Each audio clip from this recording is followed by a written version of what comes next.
Well, hello, everyone, and welcome back to another episode of Inside LSU Baseball. I'm your host, Jason Armstrong. Excited to be with you today to talk some more LSU baseball.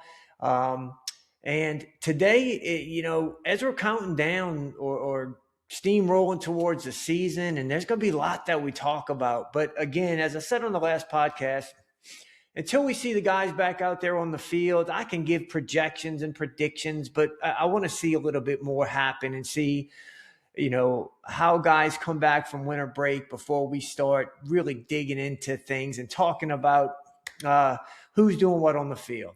All right.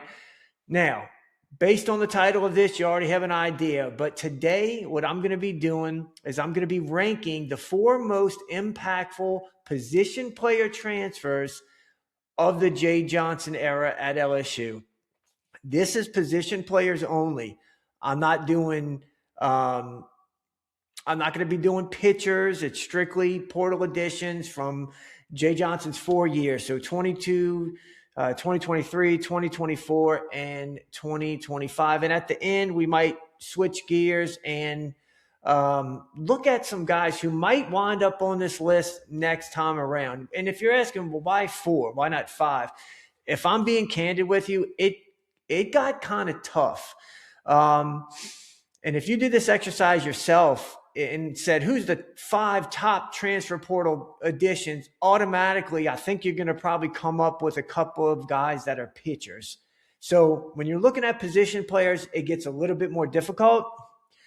And I didn't want this to be watered down. So I can assure you, I think that I don't think anybody right now is going to have the same four that I do. All right.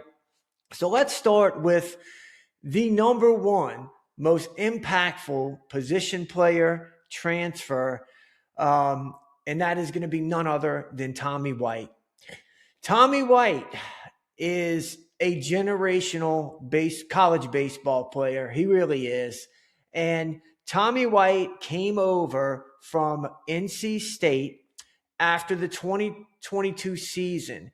And it was a very unique situation because this was really the first year I remember where you had guys who were very successful at their previous school going in the portal and going to another school. And I'm not talking about like a mid-major to a Power 4, Power 5. I'm talking about NC State. That's the ACC where he hit over 20 home runs as a freshman. His coach didn't leave. It wasn't anything like that. He went in the portal, and that wasn't something we were used to seeing really in college baseball. And this is the year where this really started ramping up. And so landing Tommy White was a big, big deal. And they wound up being preseason number one with some of the other additions they brought in. But looking at Tommy White, why is he ranked number one? Well, over his 2 years at LSU, you're talking about a .351 batting average, 36 doubles, right under 50 home runs, 48 home runs over 2 years. And he had one of his years where he had 105 RBIs, all right? He finished with 175 in 2 years. Tommy White started 121 games at third base for LSU and 11 games at DH. If you remember, very early in 2023, I think it was the first game, he reached base and I think he slid back in. The pitcher threw over and he hurt his wrist or his finger. I can't remember what it was off the top of my head. So when he did come back, he was there were some games that he was DHing, and he did have some kind of shoulder injuries that year. But again, you're talking about a guy who started 132 games, and he was so consistent. I mean, one of his years he hit 374. His first, that was the 2023 year, and it wasn't like it was just against non-conference. I mean, in conference play, he hit 361. That's ridiculous. All right. And again, that 2023 year going over the 100 RBI mark is like, we don't see people do that. Like, we just don't. And look, he had some good guys getting on base in front of him, but still he's got to do the job and drive him in. But both years he hit 24 home runs. So just an incredible power bat that could hit the ball to all fields. And one thing I want to point out about Tommy White is we talk about the bat. And we should, because it was a special bat. But the strides that he made defensively from one year to the next is really hard to comprehend. It was not pretty his first year at LSU as the third baseman. He made 13 errors, okay? 13.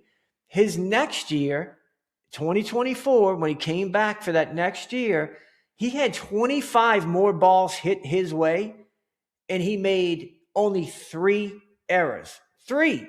So for perspective, that is the same number of errors that Michael Braswell made last year on the 2025 team. And Tommy White had more balls hit to him even than Braswell had last year. So Tommy White, I want to say, finished at .971 fielding percentage his junior year at LSU. So just an incredible job, not just as a hitter, but the improvement that he made defensively was really special. And look, he's a college baseball legend, like I said, and he might never be unseated. I could do this podcast for the next 10 years, and there's a chance nobody will ever unseat him as the number one position transfer portal player at LSU. So let's move on to number 2. Number 2 for me is going to be Jacob Berry. All right. Jacob Berry followed Jay Johnson from Arizona. Jacob Berry was like a freshman All-American in 2021. Jay Johnson takes the job at LSU, and a couple of Arizona players followed him. You know, Riley Cooper and Bryce Collins followed him. Probably missing somebody else that year. But anyway, the big one was Jacob Berry. I mean, Jacob Berry was a star player. And again, this was just as that transfer portal was starting to get going, but that made a lot of sense. His coach was leaving. So Jacob Berry comes over, and he was a one-year guy. I mean, he got drafted after his sophomore year. He's a top 10 pick in the MLB draft. So he came over with a lot of hype. He started 52 games for LSU that year. He dealt with some injury. He started 15 games as in the outfield and 34 games at third base. He also DH'd 3 games, but he did deal with some injury that year. But look, you're talking about a guy who was an overall 370 hitter. He hit 15 home runs on the year, but like you're talking about, he didn't strike out. He was a very, very good hitter that did not strike out a lot. In conference play that year, he batted 400 in conference play. We're talking about 25 games. He did miss some for injury. I think he even missed the SEC tournament that year. But to hit 400, that's a pretty not easy to do. So this, I think he easily fits in this top 4. I have him at number 2 because he was a special player. And, that LSU team had some good hitters on it, and it wound up going and losing in the regional final to Southern Miss. But having that switch hitter, batting right before, I don't remember if he batted before Dylan Cruz or right after him, but, he was a good bat to have in that lineup. All right, number 3. This is where I might start to get some pushback, all right? But the body of work was impressive. As I'm talking right now, you probably have in your own mind who your number 3 player is, okay? And for me, it is going to be Braden Jobert. Braden Jobert started his career at Nichols in Thibodaux, or is it Thibodaux? Yeah. And then went to Delgado Community College, played for Joe Sherman, had an incredible year. Braden was a 2-year player, so 2022 and 2023. So he's a national championship got a ring. He started 108 games at LSU, 51 as a DH, 43 in right field, 8 as the DH, and then he also started 6 games at third base. Now, his first year, I'll never forget this. It was a freak injury that actually thrust him into the lineup. If you've heard Coach Jay Johnson talk about the story, but as they're getting ready to go run on the field to play the first game of the year, they're in like the team huddle, all jumping around, getting excited, and Cade Beloso got injured. He wound up missing the entire year. I think he jumped up and hurt his knee or something, but that was like as they're about to – he was in the lineup. He was written in the lineup, and right there, Braden Jobert, he's next man up. So Jobert that year hit 18 homers, and he basically led LSU past Florida and Vanderbilt. And if you go back to 2022, Florida and Vanderbilt are two of the most successful teams. This is really – we don't have a Tennessee yet. Tennessee hasn't started. That was the year they really put their name on the map. And Florida and Vanderbilt were like, those were the teams to beat the previous, I guess, 10 years. And so Braden helped win those 2 series. The 2 games, listen to this. The 2 games that LSU took from Florida, I remember game 1, Florida beat LSU. All right, I think it might have been the first SEC series of the year, if I'm not wrong. Florida wins game 1. They had that really good pitcher, Barton or something. He was a lefty. He wound up blowing out his arm and he missed, but he was healthy at that time. But in that game, or in those 2 games that LSU won, Braden went 4 for 9 with 9 RBIs and 3 home runs. All right. That's a pretty nice, weekend. In those 2 games, he really went crazy. I talked about the Vanderbilt series. The Vanderbilt series was, I think it was not the last series of the year, but like the second to last series of the year. Remember, this is an LSU team that finished 17-13 that year. He went 6 for 12 that weekend in Nashville with a double, a triple, and 3 homers. He had 10 RBI over those 3 games.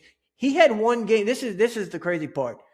In 1 game, he had 9 RBI. All right. So that's 6 homers in the 2 series, Florida and Vanderbilt. So, I mean, Braden was instrumental that year. And again, you talk about impactful. He slid into that DH role that year with Beloso going down, and they needed that bat. I mean, it was a power bat. So the knock on Braden was, and Jay Johnson had said this before, it's between homers. It was those at-bats. And what do you do between there? He had some swing and miss, and it was also the defense. They tried him sometimes in the outfield, and it just, it wasn't that he made a lot of errors, but there were games where he wasn't maybe getting the balls, misjudging things, and just, it wasn't great. He worked his tail off after that 2022 season, and he lost a bunch of weight, and he came back, and he looked like a different player, and he earned an outfield spot on that national championship team in 2023. He finished the year. So remember, his first year, he was like, under 250, but he hit for some power. He had 18 home runs. And a lot of people thought he was going to get drafted that year, and he came back for another year. And that is the year he finished, yes, over 300 overall, and he also was over 300 in conference play. So his home runs went from 18 down to 14, but his average went up 50 points. So really, really good year. And again, he was a much better defensive player his second year. Maybe his biggest homer out of those 14 homers was an 8th inning solo shot. It was a leadoff homer in the regional against Oregon State. So that home run he hit put LSU up 6-5, and that they won the game 6-5. So, and the hits that after that, they win the next game. They go to Super Regionals, beat Kentucky, and then they're on to the World Series and win the national championship. The opening round in Omaha against Tennessee, who had become pretty much a rival of LSU at this point now, Jobert doubled, tripled, and homered in the same game. It was a 6-3 win versus Tennessee. He homered again in the final game where LSU just destroyed Florida. So Jobert is my number 3 most impactful position transfer portal player in the Jay Johnson era. Now, number 4 might surprise you, all right? So this is my number 4 player, all right? But once I walk you through it, I should have you convinced. Who do you think it's going to be? I don't know that you're going to come up with this. My number 4 most impactful position player transfer portal addition is none other than Luis Hernandez. The Indiana State transfer last year, 2025, one-year guy. He started 49 of the 68 games at catcher. And he played in 54 games. So if you consider the fact that Luis Hernandez was a DH and a first baseman his first 3 years at Indiana State, he wasn't a catcher. And the fact that he beat out Blaze Priester and Eddie Yaman and the freshman phenom Kate Arambidi to earn the job, I think surprised a lot of people. I don't think most people had him penciled in as to win the job at catcher. A lot of people thought that he was going to probably be the DH, something like that. But, what's more impressive about the job he did back there is that he was tasked with catching Kate Anderson, Anthony Ianson. Kate Arambidi would catch some of the game threes, but, a mark of a good catcher is you don't notice he's back there. And that's what he did. I mean, he was just brought a lot of stability, a lot of, confidence for his pitchers. And he just really, really good job of catching back there. So imagine the season without him. I mean, we all know, we saw Kate Arambidi improved a lot, but the first half of the season, he was not ready. And Blaze Priester, in the fall, he led the team in home runs. Every time you looked, he hit a home run. He had 8 home runs in the fall. 8, okay? And he couldn't even see the field. So that tells you where his defense was. So it was extremely important that you had Luis Hernandez, do the job that he did back there. And that team won because of pitching and defense, and he was a huge part of it. Now, offensively, his numbers are not going to blow you away. I mean, he hit 270 with 9 home runs, which if you go back and look like, the job other catchers did, that is almost identical numbers to like Tyler McManus in 2022, Brady Neal in 2024. Alex Milazzo hit similar average, but he didn't hit for any power. But it's not about his overall numbers, okay? It's what he did and when he did it. First of all, he had 9 homers on the year. 6 of them came in conference play. 6 of them, all right? But he had some enormous moments thinking back to last year. A couple of them that came to mind when I was, preparing to do this episode. Game 1 at Texas. Texas is throwing their ace lefty, Jared Spencer, and Hernandez goes 3 for 4 with 3 RBI. You're down 1-0 in the 4th inning at Texas. Texas's first year in the SEC. Big bad LSU comes to town. 4th inning, you're down 1-0, and Hernandez just had a way of turning on those balls on the inside, inside on his hands, and he put one, and he put LSU up 2-1 with a bomb. He had another big RBI later in the game as well. And so that was a big home run he hit. And that was the only game that you won at Texas. You lost the next 2 games. In a pitcher's duel between Anthony Ianson and Pico Khan from Mississippi State.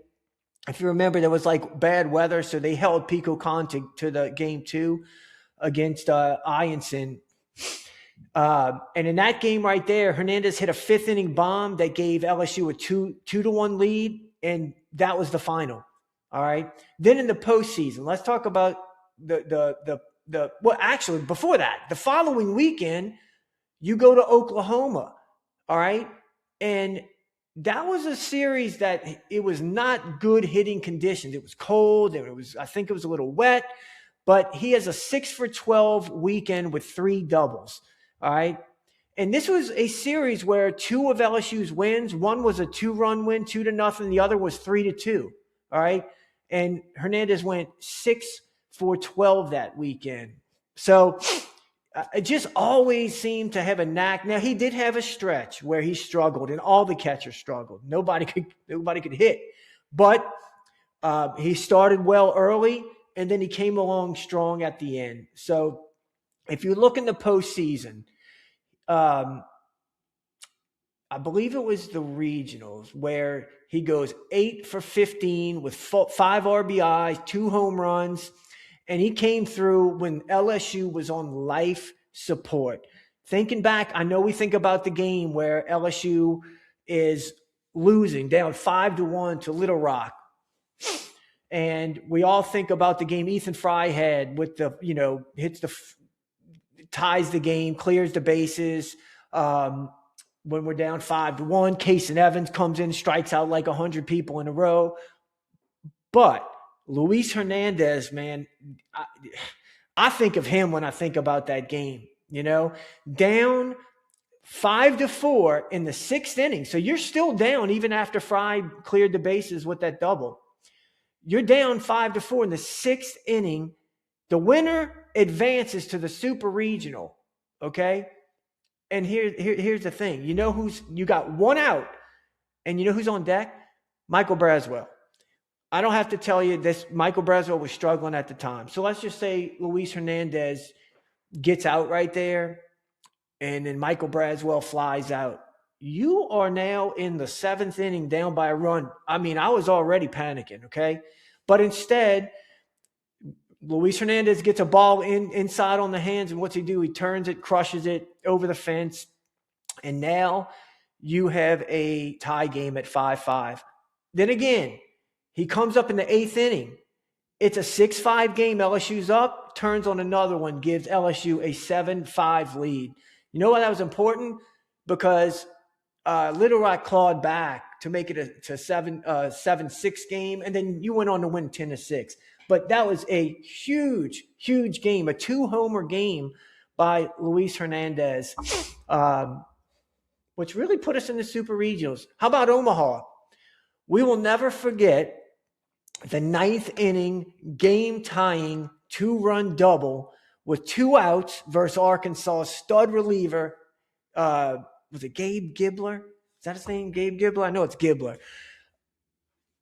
In that game right there, all right, if you lose that game, which it looked like you were going to lose, all right, let's be honest. You're down, what, was it 5-3 at the time, I want to say? A loss right there to Arkansas. Arkansas had to beat you twice. You lose that game, and you have to use Cade Anderson next game. And you're probably going to use Anthony Ianson in relief. So even if you win that game, that best 2 out of 3 finals versus Coastal is going to look a lot different. A lot different, okay? Not to say LSU didn't have good arms behind those 2 guys, but I mean, I think if we're all honest, we needed that win versus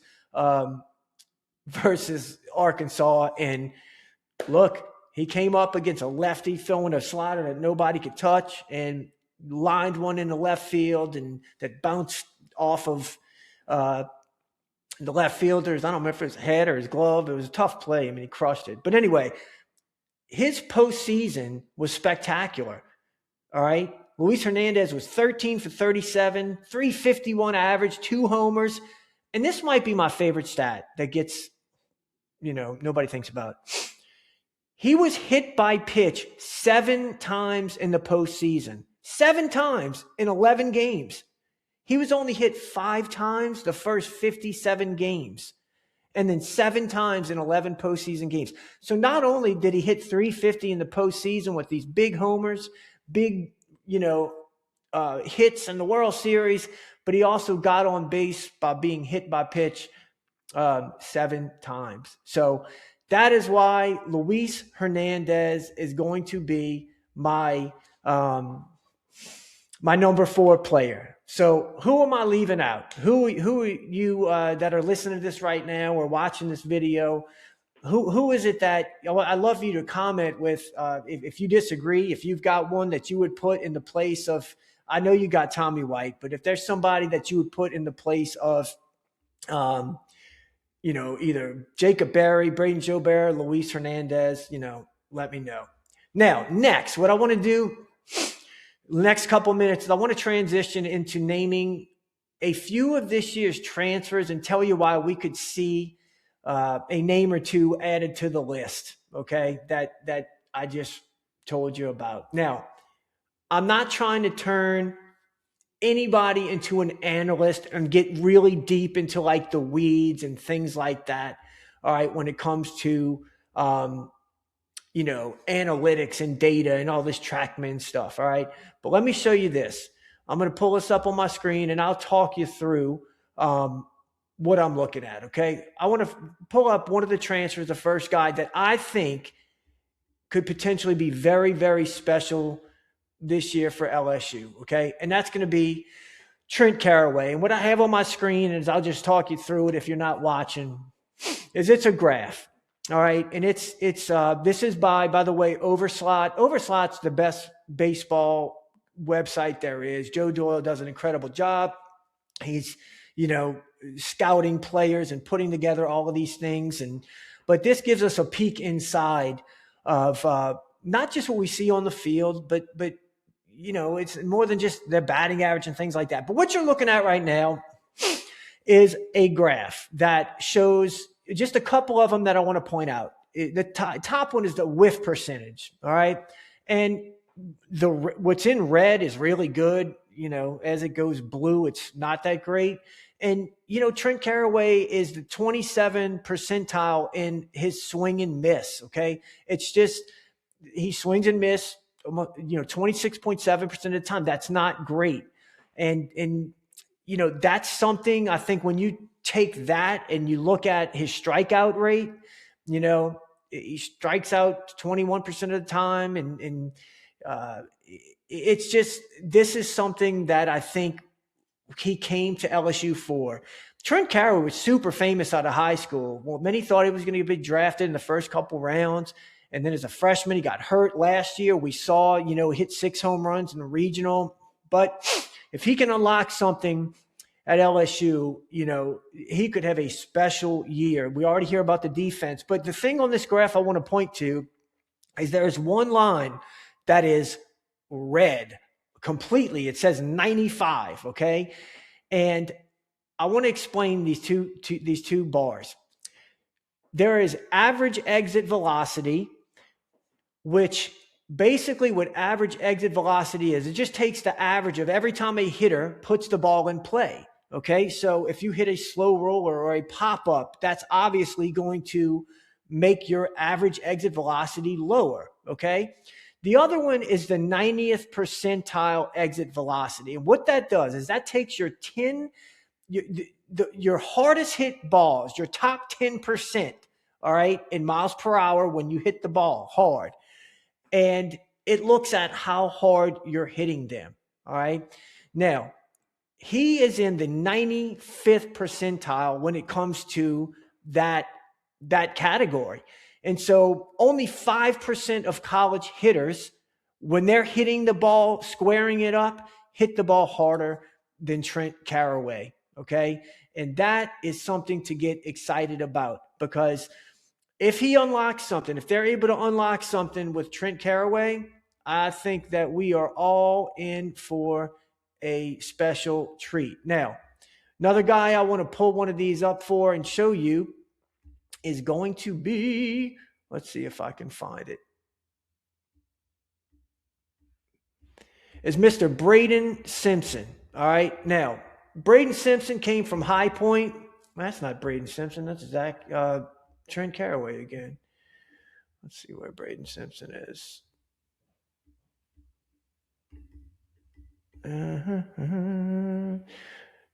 Bear with me 1 second here. Let's stop sharing and let's see if we can find Mr. Braden Simpson. And if I can't, then we will move on. There's Mr. Braden Simpson right there. Okay. Now, Braden Simpson, no, this isn't him. All right. But that's okay. We're just going to transition. Zach York. All right. Zach York, what's special about Zach York and why, while he's only here for a year, this could be a year that we don't forget, is that if you're looking at this graph on the screen, the whole thing is red. There isn't anything that he doesn't do well. Okay. The whiff rate, I mean, he swings and misses only 16% of the time. So he's better than 82% of college hitters. Chase rate, 97 percentile. So he doesn't chase balls outside of the zone. He walks 90. He's got a 90 percentile walk rate. So, I mean, every single one of these, again, average exit velocity, 91, and his 90th percentile exit velocity. So again, he's hitting the ball on average better than 91% of college hitters. All right. He's hitting the ball hard. And even and his hardest hit balls are still at the top of that. So this is a guy, man, that is not only hitting the ball hard, but is extremely, extremely selective. And he doesn't swing at bad pitches. Now, I don't know why I was having trouble pulling up. Oh, here he is. Here's Braden Simpson. Okay, so I've got Braden Simpson on my screen now. And Braden Simpson, what I wanted to show you, because a lot of people might not know about Braden Simpson. He came from High Point, okay? Smaller school, not facing the type of arms he's going to face this year, and that's all fair. But this is, a guy that he's not swinging and misses anywhere near like Trent Caraway. I mean, he's still got a fairly decent, he's only striking out 15% of the time. He's not crazy bad on like the chase rate or anything like that. But what you notice is that the bottom half of this chart is lit up. Okay. More so than the other two guys I showed you. His average exit velocity, 97 percentile. His 90th percent exit velocity. So when he's squaring the ball up and hitting it hard, there's only 3% of college hitters that are hitting the ball harder than he is. Okay. I mean, the other thing I love is this graph shows pull air percentage. These guys, when you're pulling the ball, that's your best chance of hitting for power and hitting the ball over the fence, okay? Even Zach York didn't pull the ball a whole lot. Braden Simpson pulling the ball, he's in the 95th percentile. So this is a guy that is hitting the ball hard, and he's, pulling it. I think all three of these guys, we're going to see some special things from this year. And, look, could potentially be on this list next time around. Now, that's just a snapshot. These numbers don't decide anything by themselves, but they give us a glimpse of what could be coming for sure. Now, when you look at the three guys that we just talked about, we don't know what to expect yet. All right. So I'm throwing those guys out there because they have really good hitting data and good metrics. All right. But the four players that we started this episode with, it's not about, any graphs or anything like that. They didn't earn their place on this list because of charts. They earned it because of the moments the big moments, the timing, when they came through for their team, and then the impact they had on winning. All right. So again, I'm interested to see in the comments, who did I get wrong? Who were your favorite transfer portal additions that were position players? We're going to do another episode that are pitchers only. All right. But as far as the position players, I'd love to know where you agree with me, where you disagree with me. But that's going to do it for tonight. Again, as the team gets on the field and starts scrimmaging more, we're going to dive into some of the position battles and the rotation and things like that. But this was a little bit something different that I thought would be fun and be thought-provoking. So as always, I appreciate you guys so much for tuning in and listening to me. And we will see you next time right here on Inside LSU Baseball.